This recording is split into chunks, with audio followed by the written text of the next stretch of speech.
What's good, y'all? Welcome back to my channel. I'm back with another banger, another dope ass video for y'all. And before I get into it, I gotta address some shit because a lot of weird ass motherfuckers be hating in my comments, talking about I'm naked, put a shirt on, don't wear tank tops, don't eat in your videos, don't blow your nose, don't breathe, don't blink. Like, bruh, hop off my dick, please, bruh. This is my video. um, I'm in my house. I'm in the comfort of my home. If I want to make a video without my shirt on, I'm gonna do it. If I want to make one with a tank top on, I'm gonna do it. Cause I don't give a fuck. It's my video, and if you don't like it, go watch somebody else. But yeah, I just had to let y'all know. Just for the haters. Other than that, I fuck with y'all heavy. I appreciate all the support. I see everything, all the comments, all the support. I see it all. I appreciate y'all for real. Um, but yeah, with that being said, let's get right into the video. Can nightmares kill you? In the 1970s, a 15-year-old boy who had fled Cambodia to come to America started having terrifying nightmares of something chasing him. So bad that he would stay awake for days. Then one night, his parents heard him cry out in the middle of the night and ran to go check on him. But he was dead. But then the same exact thing happened in the 80s to 130 other immigrant men. These deaths were referred to as nightmare deaths and even inspired the movie A Nightmare on Elm Street. Some people hypothesized that maybe all of the men had something wrong with their hearts. Or maybe it was the stress of immigrating from a war-torn area. But the one thing they all had in common was that they all cried out in their sleep before it happened. The deaths eventually tapered off, but to this day, no one knows what caused them. I ended my boyfriend's life when I found out something I wasn't supposed to know. I'm Shayna Hubers, and I started dating Ryan Poston. I was already known for my aggressive nature, but in our relationship, I became a very controlling, obsessive, and abusive girlfriend. This went on for a while.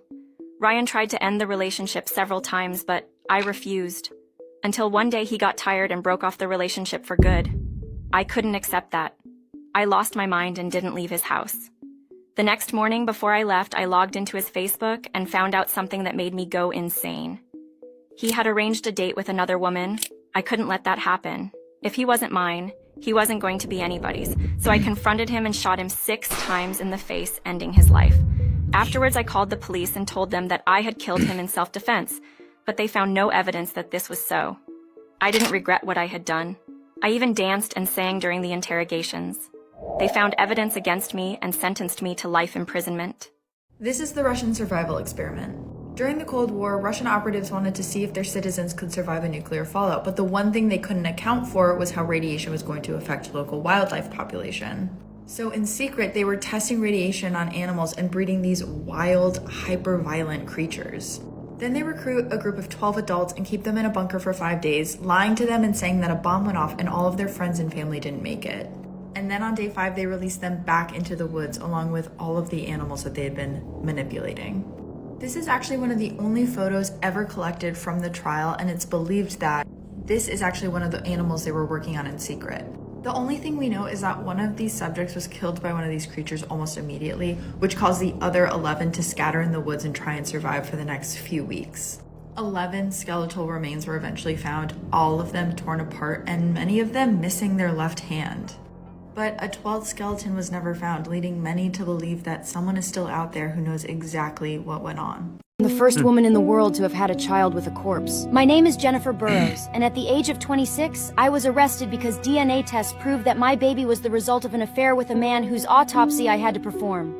I had unnatural relations with my patients who had died, and with one of them, I had a child. According to the authorities, the man was a 57-year-old veterinarian who was driving in Texas when he was involved in a fatal accident that ended his life in March 2015. This man will never know of his son's existence, and my son will never know his father. I faced 158 charges for inappropriate interactions with 60 male cadavers, all between the ages of 17 and 71, in the 2 years prior to my arrest. The police began investigating these incidents in October, following information suggesting that I may have committed sexual abuse of cadavers. However, at the time I committed these immoral acts, there were no laws governing or prohibiting such practices, so I'm only accused of molesting lifeless corpses. But the saddest thing for me is that my... All right.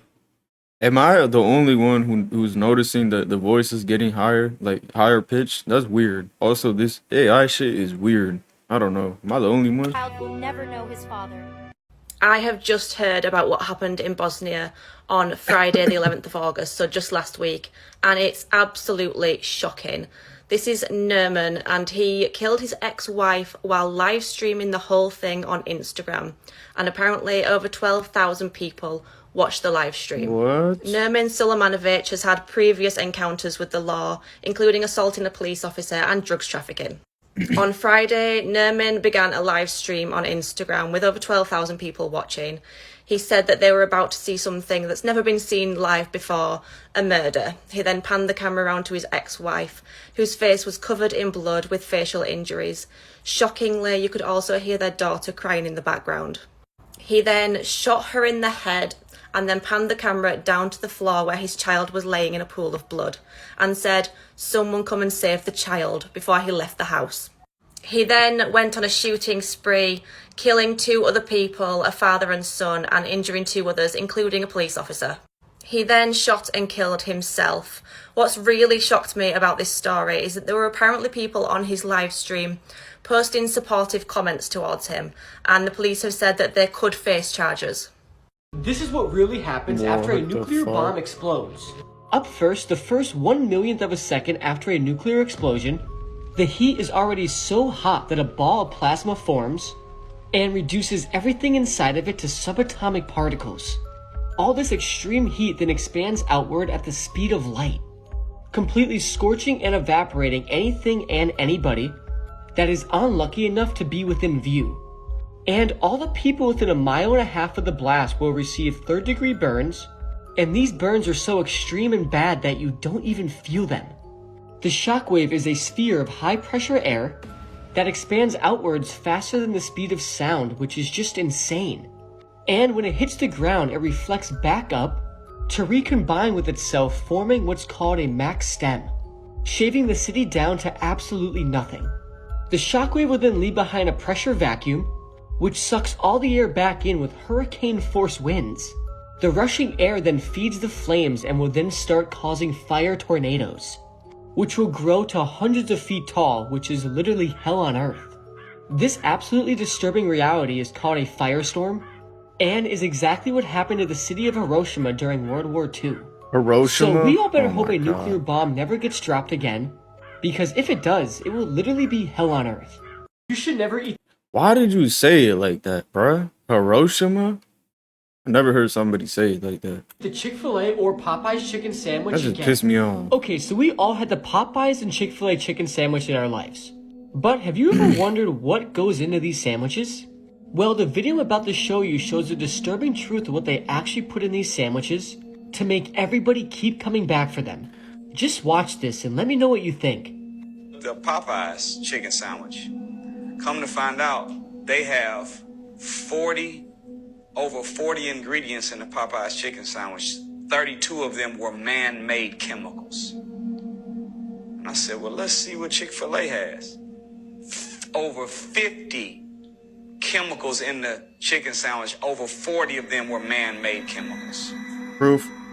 I said, so hell, this is a dope sandwich. So they really are flipping birds over there.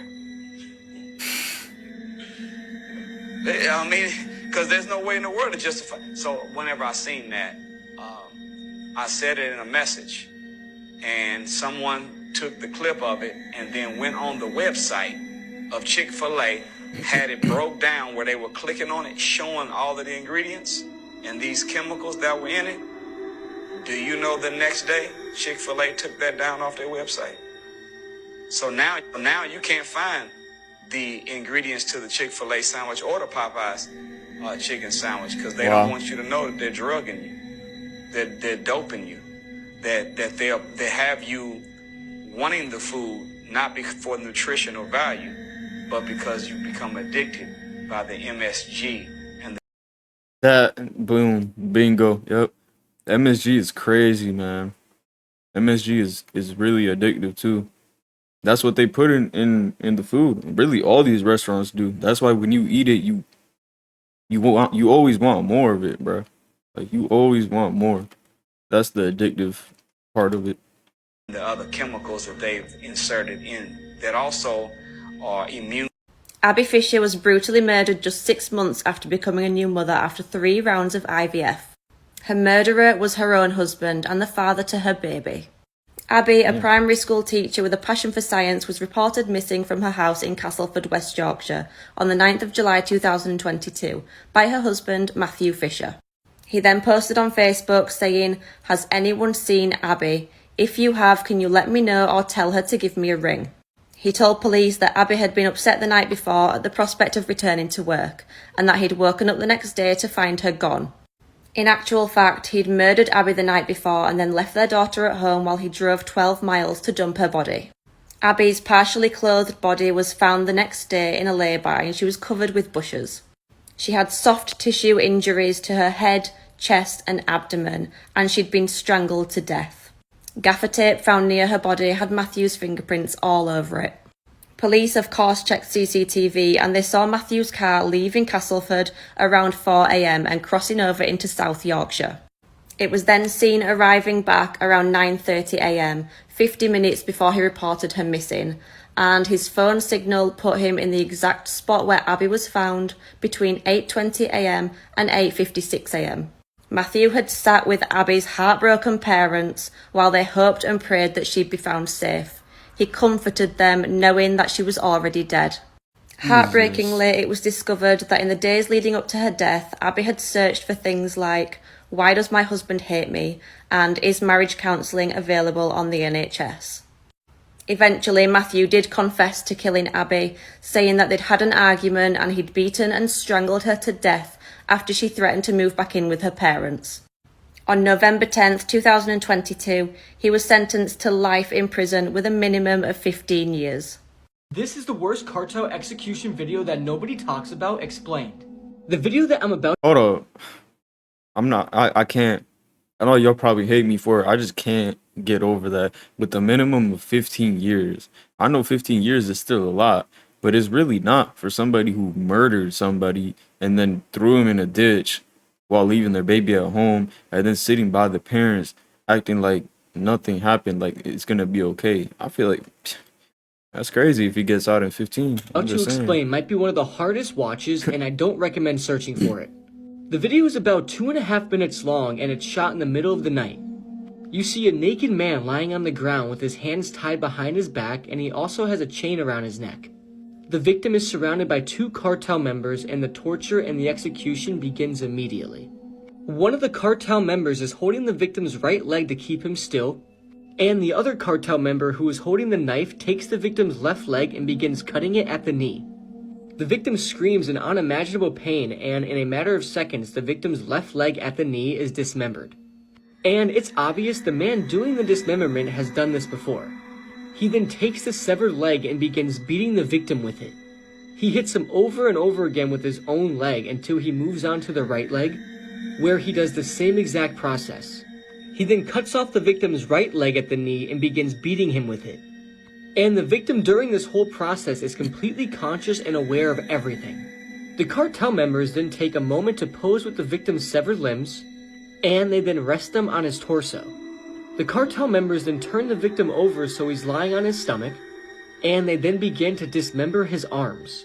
They start with his left arm at the shoulder, and at this point the victim begins screaming again, confirming that he is indeed still conscious. They then move on to the victim's right arm, and at this point the victim stops screaming and begins to groan. Almost like he doesn't have the energy to scream anymore, and at this point the video concludes. This video is absolutely horrible and many people tend to skip over and forget about this one. It's absolutely barbaric and it's a sight you will never forget.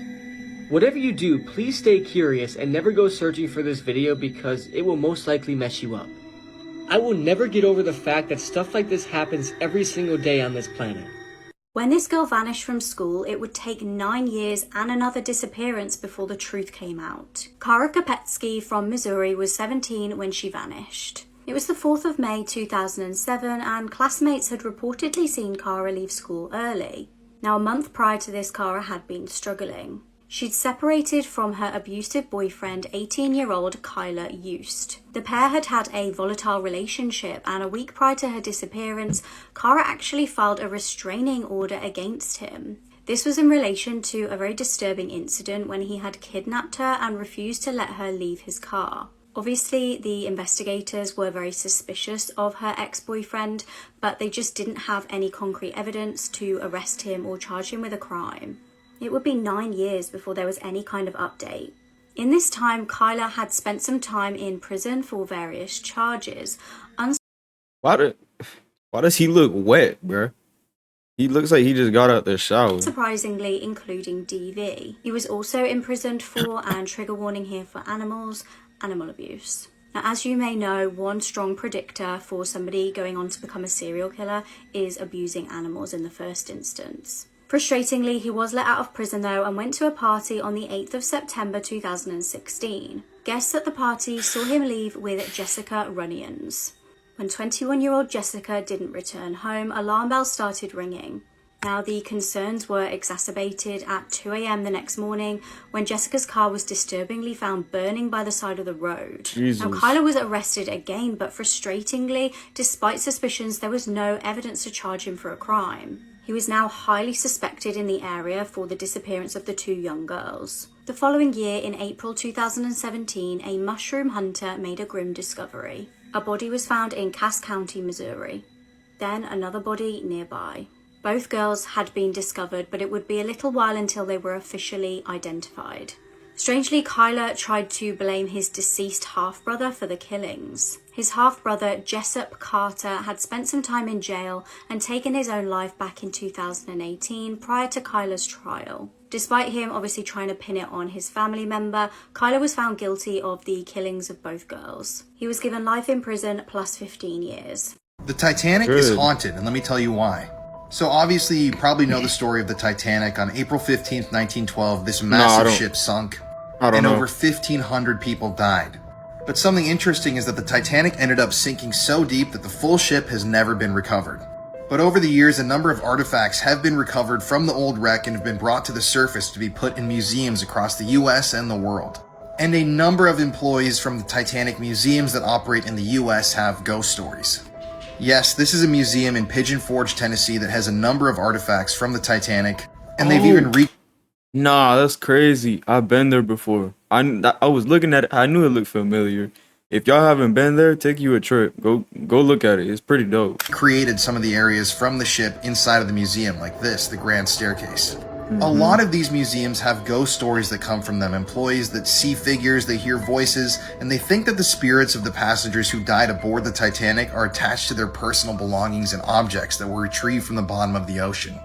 I'm going to play you a clip right now from a video that I posted on YouTube where I asked them employees that see figures, they hear voices, and they think that the spirits of the passengers who died aboard the Titanic are attached to their personal belongings and objects that were retrieved from the bottom of the ocean.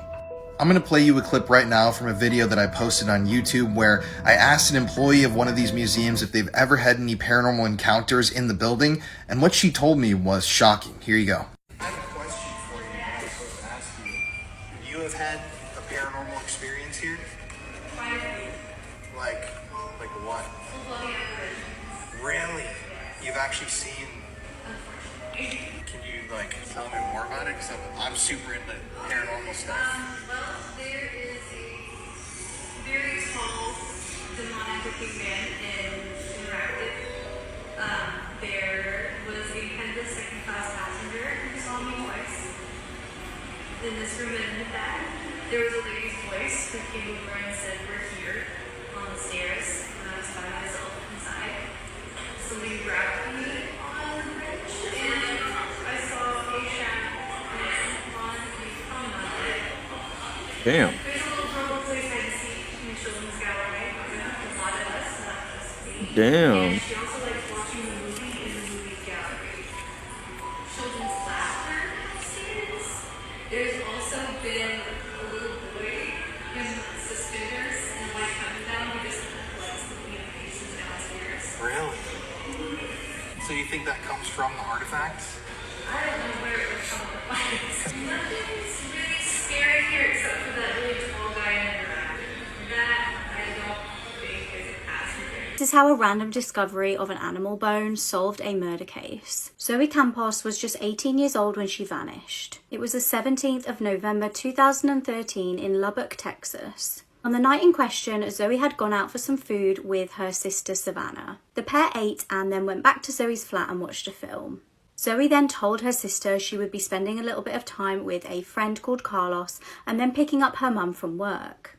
Zoe sent a text to her mum at around 1:30 in the morning saying she was en route to pick her up, but she never showed. Worryingly, her family didn't hear any more from Zoe and they started to get very concerned. They heard absolutely nothing of Zoe for 3 days until they found a clue. Zoe's auntie spotted Zoe's car being driven and noticed it was being driven by a random man. She desperately tried to chase the vehicle to see who was in it, but it disappeared. Concerningly, not long after that sighting, Zoe's car was found abandoned. Police interviewed Zoe's sister Savannah to try and get any further information that could help with the investigation. Savannah told them that the man that she was due to meet was called Carlos Rodriguez. Now, Savannah wasn't actually familiar with him and neither were any of Zoe's friends. Police tracked him down and he claimed the pair had met that night to smoke some substances. However, according to him, when Zoe came round, he realised he didn't have any substances and Zoe just left to try and get some and never came back. This was obviously highly suspicious, but police didn't have any reason to actually charge him with a crime. Frustratingly, he was let go. Years later though, in 2017, Carlos was back on their radar. He got arrested for a disturbing unrelated stalking charge. Then in 2018, investigators got a tip. They were notified of a back garden in Lubbock near Carlos's old family home, and upon searching, they discovered a bone. Now, interestingly, the bone actually ended up being that of an animal. However, this was still very key to the progression of this case. Shortly after the bone being found, Carlos was questioned and he requested a lawyer. He reportedly then effectively kind of put his foot in it in this case, and he was heard on a prison phone call confessing that he had told an inmate what had happened to Zoe and somebody snitched on him. From this point, things started to really unravel for Carlos and he eventually confessed to the killing. He said that after smoking substances, he had simply hallucinated and lost control. He confessed to strangling her to death and burying her in the back garden. Search teams were eventually able to locate her remains. At his trial, the jury deliberated for just 14 minutes before giving video games ended in murder. Nah, that's crazy though. Carlos got hit with the book, as he should, and he tried to blame it on the drugs. Like, come on, bruh. Come on, man. You're just an evil person. Carlos, see you never, buddy. Freeman and Christian Aguilar were 18 years old when they started dating in 2012. They met through their high school in Miami and were initially just friends. However, they both relocated to Gainesville for college and things between them turned more romantic. Erica's ex was Pedro Bravo, who also went to school with the pair in Miami. Interestingly, he was also one of Christian's good friends. Erica had initially broken up with Pedro during their senior year of high school. Erica felt that they'd just grown apart, but Pedro would not accept this. He begged her not to break up with him and she buckled under the pressure and they continued as a couple. However, she did eventually get the courage to break up with him for good when she relocated to attend Santa Fe Community College. Pedro's friends recall him being really depressed because of this. Now, understandably concerned, Erica reached out to him just as a friend to try and support him. By this point, she had started seeing Christian. Erica and Christian decided to try and keep their relationship on the down low for a while so as not to rub it in Pedro's face. However, this proved to be very difficult when Pedro decided to move to the same college. Erica and Christian thought they were keeping their secret from him. Little did they know Pedro had actually found out. On the 20th of September 2012, Pedro messaged Christian. He asked if he wanted to meet him at a local Walmart and he suggested that they go and buy some video games together. Now, Christian felt quite awkward about this, but he did eventually agree. CCTV captured the pair shopping as planned, but Christian failed to return home that night. Then, when he didn't even turn up to his classes the next day, the alarm was raised. Police interviewed Pedro as he was the last known person to meet up with Christian. Pedro claimed that he just dropped Christian off that evening without an issue. However, he would later change his story. He said that Christian had told him about him and Erica, and he'd punched him and driven off. Police then found some disturbing clues. Christian's bag was found at Pedro's place, and also Christian's blood was found in his car. A journal of Pedro's was also discovered, and this documented the fact that obviously Pedro really was not happy with Christian at all, and he knew about the situation with him and Erica. Pedro tried to cover his tracks once again and changed his story to say that Christian was bleeding after the fight that they'd had, and Pedro had abandoned him on the side of the road. He claimed though at this point he was alive. Then there was some really damning evidence in the form of receipts. They showed that Pedro had bought duct tape and a shovel the night before Christian vanished. Tragically, Christian's body was discovered on October the 13th, 2012. He had been strangled. Pedro was eventually found guilty of the murder and sentenced to life in prison. Damn, that's actually a really sad story, but how can somebody explain how did that little guy Pedro strangle Christian if he's way bigger? Who knows? I don't know. Just a thought. R.I.P. though. And by the end of this video, I think you'll agree with me. So, you probably know the Son of Sam story already. In the 1970s in New York City, a man nicknamed the .44 caliber killer, or the Son of Sam, terrorized the city. In total, 11 people were wounded and 6 people were murdered by gun violence. So at the end of the day, evidence led police to the front doorstep of David Burkes. And eventually he confessed to the killings, and that was it. History knows him as the only Son of Sam killer. But I think that there were multiple satanic killers that aided in this murder spree, so let's look at some of the evidence.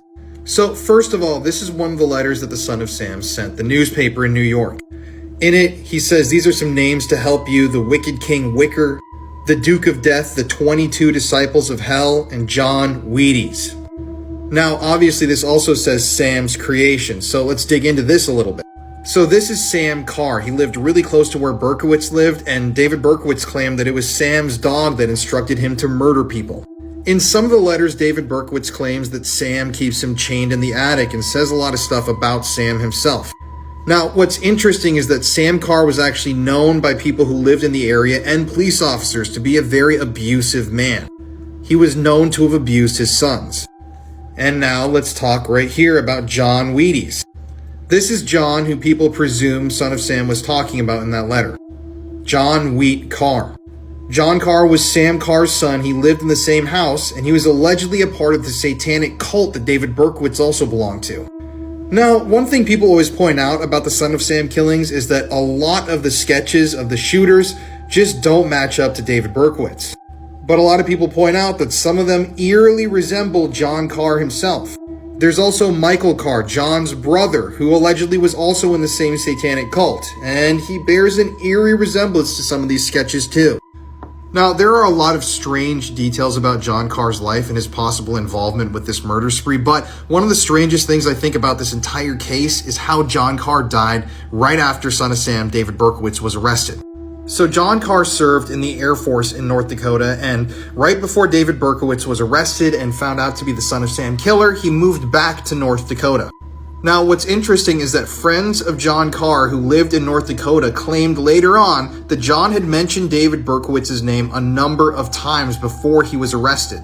This is a proven link between the two, that he was very, very familiar with David Burkes. Other people who knew John Carr in North Dakota also claimed that he did satanic rituals in his house and outside of his house. Even the local sheriff in Minot, North Dakota claimed that John Carr had sacrificed German shepherds, just like the German shepherds that were sacrificed as a part of the Son of Sam murders. So in February of 1978, less than a year after Son of Sam was arrested, John Carr went to seek mental health help in North Dakota. And his counselor later went on the record and said that John Carr talked to them about his involvement with the occult and Satanism. At one point, John Carr told the people that he knew in North Dakota that he had something to go handle in New York City, and he never opened up about what it was that he had to go do in the city. And a short while later, John Carr was found dead in his home in Minot, North Dakota, less than a year after the Son of Sam murders ended. People believe that John Carr was the trigger man in a number of these shootings. And although his death was initially ruled an unaliving by himself, now it's been regarded as more of a murder. because of the way that he had been shot and killed, and it was also reported that there was a pentagram and other satanic things written in blood around John Carr's body when it was discovered by the police. Then there's Michael Carr, John Carr's brother. He also was reportedly a member of the Son of Sam cult, and it's also been reported that he was the trigger man in some of these killings. This is what people who research this case believe. And about a year and a half after David Burkes was arrested, Michael Carr died in a very suspicious car accident. He was driving really fast on the road in New York City, and he just smashed into something on the side of the road and died. Nobody else was injured in this car accident. He was basically just found dead on the side of the road inside of his vehicle. People obviously claim that he was ran off the road, he was forced to crash his car, and he was killed. But the more you dig into the Son of Sam conspiracy, the more you're going to be convinced that David Burkes did not kill all of his victims. This is literally only the very, very beginning of this. If you want to hear more about this, let me know. That was a pretty interesting story. My guy right here has a really thick ass neck. Bro must go crazy in the gym.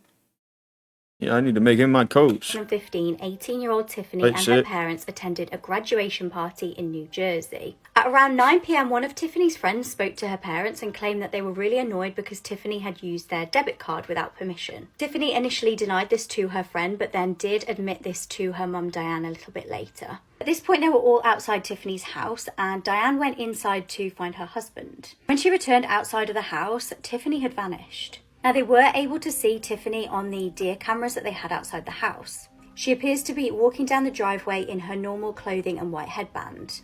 When they tried to find Tiffany, they actually made a terrifying discovery. Her phone was lying on the floor at the bottom of the driveway. Immediately, they knew something was wrong, as Tiffany never had her phone out of her sight. At 11:30 p.m, her family called the police. Little did they know, 27 minutes earlier, Tiffany had been hit by a train. Frustratingly, pretty much straight away, police presumed this death to be a self-unaliving. However, that just didn't seem to fit with the evidence presented. All of Tiffany's family and friends said how much of an upbeat person she was and that she was really happy at the time. She was making plans for the future, and the autopsy also showed that she had a clean toxicology report. Now, in the deer cam footage, she was fully clothed, but when she was found, she was just in her underwear with no shoes on. Upsettingly, 2 weeks after her death, Tiffany's mum actually found her missing trainers and headband more than a mile away from the tracks. Could someone have murdered Tiffany and then dumped her body on the train tracks to make it look like she did this herself? Tiffany's parents certainly think so. They definitely suspect some foul play was involved. Yeah, I think that's exactly what happened. Somebody abducted her, did some nasty stuff and murdered her and then threw her on the train track to make it seem like she killed herself. That's crazy. It's an evil world out here, man. Evil, evil world. That's it for today, though.